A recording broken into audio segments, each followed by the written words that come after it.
चलिए, good afternoon, sit down.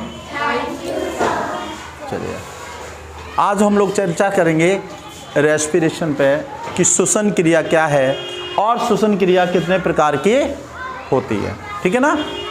तो हम लोग देखेंगे कि श्वसन क्रिया कितने प्रकार की है, 2 प्रकार की होती हैं। एक होती है ऑक्सीश्वसन और दूसरा होता है अनऑक्सी श्वसन। इंग्लिश में कहते हैं, क्या बोलते हैं, एरोबिक और एनएरोबिक रेस्पिरेशन, ठीक है। तो इससे पहले हम नेक्स्ट वीडियो में हम चर्चा कर चुके थे कि एरोबिक क्या है और ऑक्सीश्वसन क्या है, प्रेजेंट ऑफ ऑक्सीजन में होती है ना। तो वो हम लोग जब सांस लेते हैं तो ऑक्सीजन कहाँ जाती है, फेफड़े में जाती है, फेफड़े से ब्लड में जाती है, ब्लड से कोशिकाओं में पाई जाने असंख्य संख्या में पाई जाने वाली माइटोकॉन्ड्रिया के अंदर जाती हैं और माइटोकॉन्ड्रिया उसको 3 फाड़ कर देता है और क्या करता है, कार्बन डाइऑक्साइड और जल को बना देता है। जैसे ही कार्बन डाइऑक्साइड और जल बनता है ना, तो कार्बन डाइऑक्साइड जो है किसको ले लेता है, ब्लड कहते हैं दे दो मुझे वहाँ पहुँचाना है, फातिमा अभी ले नहीं पाई ऑक्सीजन। तो जैसे ही लेकर के आता है फेफड़े में छोड़ देता कार्बन डाइऑक्साइड ब्लड और फातिमा करती है बस कार्बन डाइऑक्साइड बाहर। क्लियर। चलिए, अब नेक्स्ट हम लोग चर्चा करते हैं अनऑक्सी श्वसन।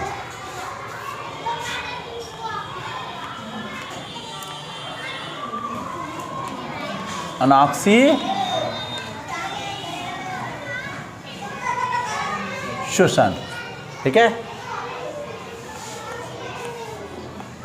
N aerobic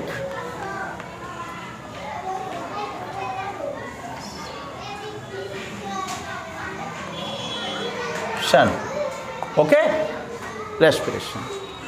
N aerobic respiration क्या है, वो रेस्पिरेशन ऐसे जीव जो पृथ्वी पर पाए जाते हैं लेकिन इन्हें ऑक्सीजन की जरूरत नहीं होती।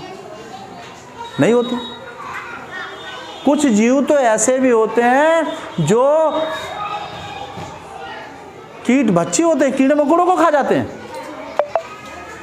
सुने कभी, हाँ सुने हो, हाँ ठीक है। जैसे ड्रोसोरा एक ऐसा जीव है, वो ऐसा पौधा है जो केवल होता है तो 6-7 छोटा सा बिल्कुल, और जैसे ही ड्रोसोरा होता है और ऐसे फूलनुमा होता है सुबह, और जैसे ही उस पर आता है कीट उससे आकर्षण से आकर के ढक्कन सा बंद हो जाता है और उस अंदर क्यों वो उस कीट बच्चों को खाते हैं, क्योंकि ये पौधे वहाँ पर पाए जाते हैं जहाँ पर गीली ज़मीन होती है, दलदल होते हैं। ऐसी जगहों पर नाइट्रोजन की कमी हो जाती है। क्या हो जाती है, कमी हो जाती है। और जब नाइट्रोजन की कमी हो जाएगी तो उस नाइट्रोजन को पूर्ति करने के लिए पेड़ पौधे कीटों को खाने लगते हैं, कीटों का भक्षण करने लगते हैं। क्लियर समझाना। चलिए, खैर हमें उन कीड़ों मकोड़ों से अभी कुछ नहीं करना है, कीट बच्चे पौधे नहीं, जब टप होगा तो बताएं। आज हम लोग पढ़ते हैं अनऑक्सीजन, ऐसा श्वसन जिसमें हमें ऑक्सीजन की जरूरत ही नहीं है। क्लियर है। जैसे हम बात कर रहे थे अनऑक्सी श्वसन में, क्लियर है ना। तो जो अनऑक्सी श्वसन होते हैं उसमें हम लोग क्या करते हैं, देखिए ऐसे, और ये जो श्वसन होते हैं ये आपके बैक्टीरिया जानते हैं, अमीबा, वो बैक्टीरिया, फंजी, है ना, और आपके शैवाल, मतलब ऐसे जीव जो आंखों से नहीं देखे जा सकते, जैसे बैक्टीरिया दिखाई कहाँ देता है ना, छोटे नेकेड आई से नहीं देख सकते। ये भी रेस्पिरेशन करते हैं। तो कैसे करते हैं, इन्हें ऑक्सीजन जरूरत नहीं होती है। देखिए कैसे ये क्या करते हैं कि इनका जब ये रेस्पिरेशन करते हैं तो रेस्पिरेशन करने के लिए होता क्या है कि हम भाई कोई भी रेस्पिरेशन करेगा तो बॉडी के अंदर जब रेस्पिरेशन करेगा तो ग्लूकोज तो होगा ही, हर बॉडी में जो भी एनर्जेटिक होता है सब ग्लूकोज होगा। अगर आप घास खा लेंगे, मीठी होगी तो उसमें शुगर होगा और वो शुगर से के बाद उसमें ग्लूकोज या फ्रक्टोज में कन्वर्ट हो जाएगा। तो उसके पास एनर्जी होती है। अगर वो कोई जीव चल रहा है, हिला डुल रहा है, तो निश्चित रूप से उसमें एनर्जी या ग्लूकोज से प्रेजेंट है। ओके, तो हम बात कर रहे हैं इसमें ग्लूकोज की। C6H 12O6। क्लियर, समझ में आ रहा है? अब इसके पास, बेचारे के पास क्या नहीं है? ऑक्सीजन ही नहीं है ऑक्सीजन? नहीं। क्यों? क्योंकि ये अनऑक्सी श्वसन है, इसमें आ माने नहीं है, क्या नहीं है? ऑक्सीजन नहीं है। क्लियर? जब ऑक्सीजन नहीं है तब ये क्या होगा? तो ऑक्सीजन जैसे नहीं तो ये उसके अंदर रेस्पिरेशन हो रहा है, तो जब ऑक्सीजन नहीं है तो ये जाकर के C2H5OH में टूट जाता है। किस में टूट जाता है? बोलो। C6C2H5OH में टूट जाता है और बनती है कार्बन डाइऑक्साइड। समझ में आ रहा है? समझ में आ रहा है? ऑक्सीजन की प्रेजेंट में भी कार्बन डाइऑक्साइड बना था, और जब ऑक्सीजन नहीं है तो ग्लूकोज भी किस में टूट गया? जाकर के ये क्या है?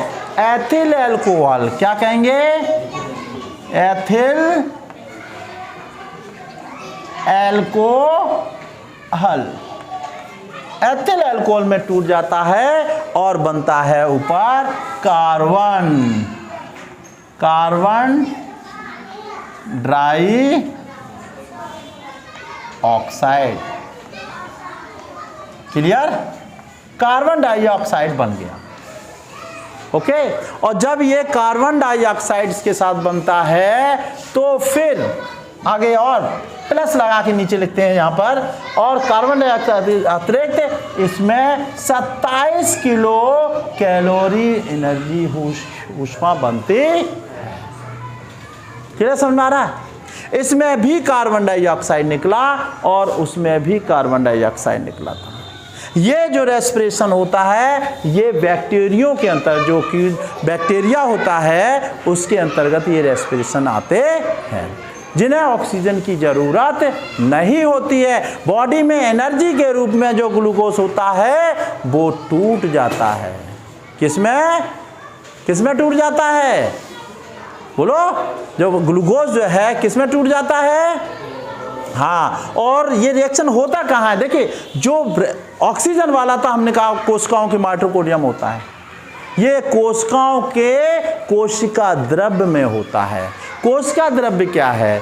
कोशिकाओं में लिक्विड के रूप में जो पदार्थ भरा होता है उन्हें कोशिका द्रव्य कहते हैं। क्लियर, समझाना? तो कोशिका द्रव्य जो है, कोशिकाओं में लिक्विड तरल के रूप में जो पदार्थ होता है उन्हें कोशिका द्रव्य कहते हैं। वहीं पर ये ग्लूकोज विखंडन होता है और क्या बन जाता है? एथिल अल्कोहल और कार्बन डाइऑक्साइड बनती है। क्लियर? और यही कार्बन डाइऑक्साइड देखें ना, ये क्या होता है? रेस्पिरेशन के आउट में ये जो है बाहर निकल जाती है। क्लियर, समझ आ रहा है? आगे। और इसमें 27 किलो कैलोरी की ऊष्मा एनर्जी हमें उसको मिल जाती है। क्लियर?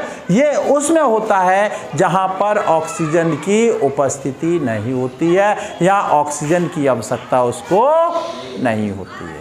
क्लियर है? ओके। तो यहाँ पर हम देखेंगे ये जो क्रिया होती है बैक्टीरिया में,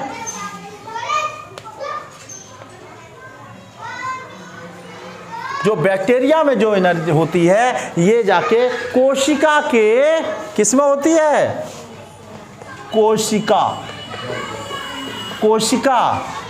के कोशिका द्रव्य में, कोशिका द्रव्य में। क्लियर? उसमें ये क्रिया होती है और क्रिया होने के बाद क्या बन जाता है? एथिल अल्कोहल और कार्बन डाइऑक्साइड। जी, क्लियर? हमारे रेस्पिरेशन में एथिल अल्कोहल नहीं बनता, कार्बन डाइऑक्साइड और जल बनता है, लेकिन ये रेस्पिरेशन में एथिल अल्कोहल बना लेते हैं और कार्बन डाइऑक्साइड बना लेते हैं। आदमी कम नहीं है।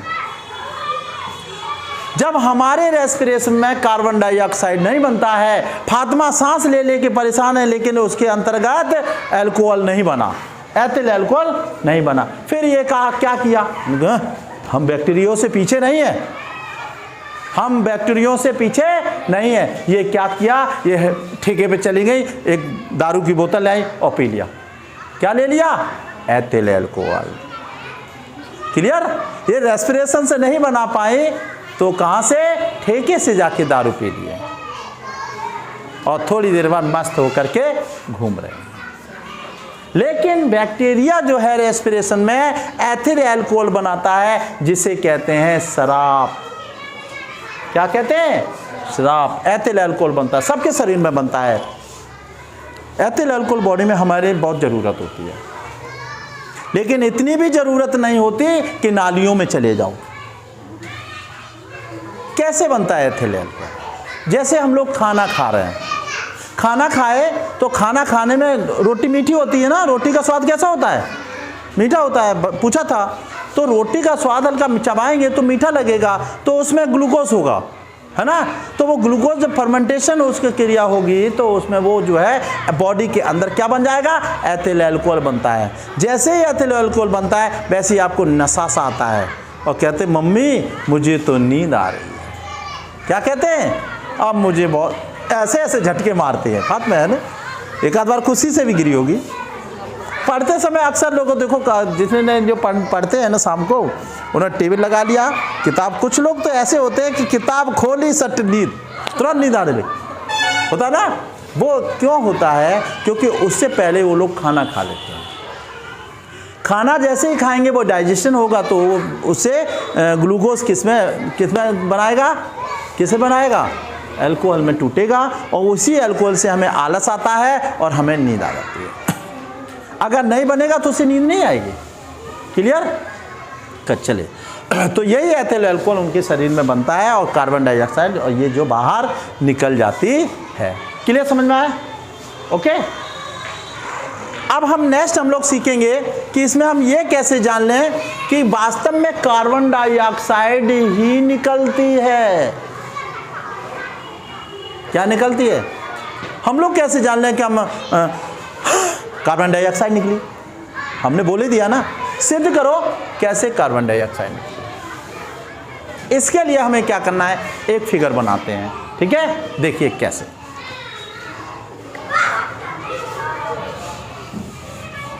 जो कार्बन डाइऑक्साइड होता है, अब हमें यह सिद्ध करना है कि वास्तव में जो रेस्पिरेशन होता है क्या कार्बन डाइऑक्साइड गैस ही निकलती है। इसके लिए हम लोग क्या करें, एक हम बड़ा सा बीकर लेते हैं। बीकर देखा है, इसको ऊपर से ऐसे कर लो। अरे देखा है ऐसा, इसे ऊपर से कांच की परख वो नली लगा देते हैं और इस नली का जो मुंह होता है वो नीचे की तरफ यहाँ खोल देते हैं ये, और ऊपर साइड में हम एक फ्लास्क की नुमा लगा देते हैं। फ्लास्क समझते हो ना, ऐसे ऐसे और ऐसे, और इसमें भरा होता है, इसमें सब में भरा होता है H2O। H2O जानते हो ना, जल भरा होता है, पानी, है ना। चलिए फिर हम क्या करते हैं, इतना समझ में आया। फिर यहां से एक दूसरा और भी कर लेते हैं हम।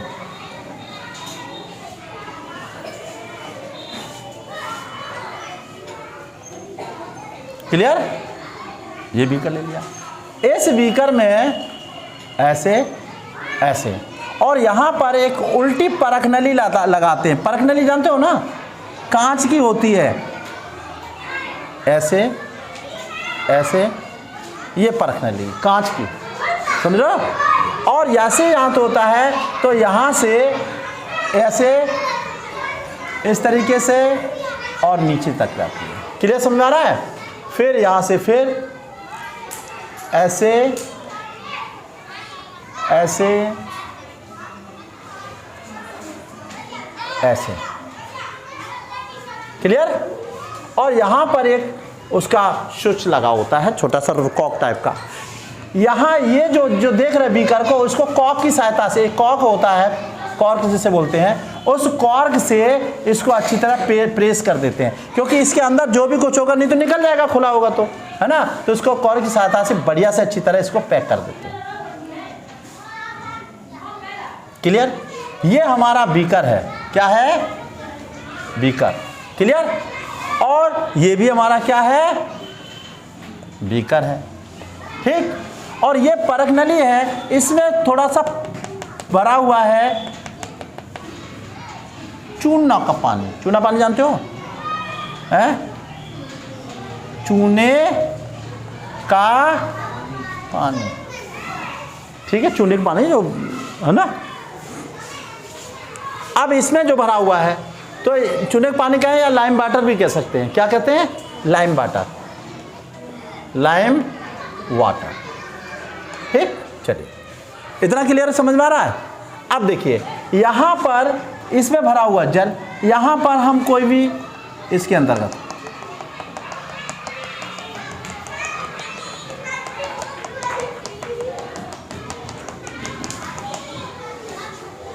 चाहे हम इसमें फल रख दें, फल फ्रूट, या हम किसी में पेड़ पौधे की पत्तियां डाल दें, क्लियर, रख लीजिए, चाहे आप पत्तियां डाल दीजिए,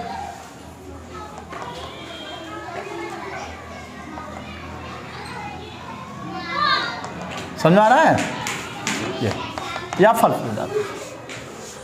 अब ये जो देख रहे हैं स्टैंड, ये इसको किसी की सहायता से, अब यहाँ पर लिखेंगे तो थोड़ा सा गड़बड़ा रहा है, यहाँ पर, यहाँ स्टैंड लगा दीजिए, जिससे ये परख नली टूटे नहीं, नहीं तो गिर जाएगी ना, नहीं गिरेगी, हाँ गिर जाएगी। इसको पहला इसमें भरा हुआ है, यहाँ भर देते हैं लाइम वाटर,